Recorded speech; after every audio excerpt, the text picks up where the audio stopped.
आपण सर्व राजकीय नेते मंडळी, सर्व पक्षांचे कार्यकर्ते, त्याच्याच बरोबर सर्व आपले बाजारपेठेतील व्यापारी आणि माता भगिनी ज्यांनी ते सकाळपासून घागरी आणण्यासाठी फार मोठं प्रयत्न करत होत्या, जोड्या आणण्यासाठी प्रयत्न होती, सर्व महिला मंडळी, त्या रवळनाथावर प्रेम असणारे सर्वच रवळनाथ भक्त, त्यांचं रवळनाथ देवस्थानचा अध्यक्ष म्हणून मी सर्वांचं या ठिकाणी स्वागत करतो। या देवाचा जीर्णोद्धार करण्यासाठी तुम्ही गावकऱ्यांनी सर्वांनी मिळून जो निर्णय घेतला, त्यानंतर या कामाला सुरुवात झाली।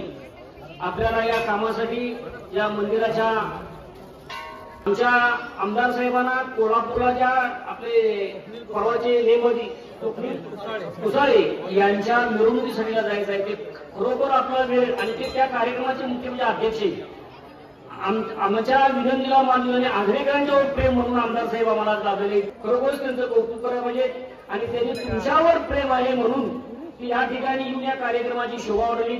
या मंदिराचा जो प्लॅन केलाय तो प्रसिद्ध आर्किटेक्चर माननीय श्री रमानी साहेब हे या ठिकाणी आलेले आहेत आणि यांच्या मंदिर हिंदू धर्मातलं मंदिर स्थापत्य आणि मंदिरासारखं मंदिर व्हावं ही कल्पना धरून काळ्या दगडात हजारो वर्ष टिकणारं हे मंदिर तयार होणार आहे। या मंदिराचं वैशिष्ट्य असेल, याच्यात ना खडी, ना सळी, ना सिमेंट, ना वाळू, ते फक्त काळ्या दगडात गुळ, चुना, बेलफळ, हिरडा, कडुलिंब, शिस यांच्या मिश्रणातून हे मंदिर तयार होणार आणि हे हजारो वर्ष टिकणारं मंदिर आपण उभा करत आहोत। आणि त्याचे तुम्ही सर्वजण आज या पायाभरणीच्या निमित्तानं साक्षीदार झालात की तुमच्या आयुष्यातला सर्वात हा मोठा क्षण असेल की मी रवळनाथ मंदिरच्या पायाभरणीच्या कार्यक्रमाला हजर होतो।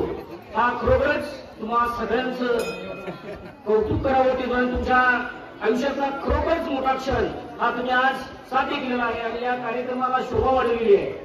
त्याचबरोबर आपल्या या परिसरातली शेवाई या रवळनाथ मंदिराबरोबर गावची पांढर भावेश्वरी, तिलाच गजलक्ष्मी म्हणतात, तिचाही या ठिकाणी पायाभरणीचा कार्यक्रम आहे। त्याचबरोबर महादेव मंदिर, पालवेर मंदिर, नरसोबा मंदिर, मसोबा मंदिर, वेदोबा मंदिर याही मंदिरांचा या ठिकाणी पायाभरणीचा कार्यक्रम होणार आहे।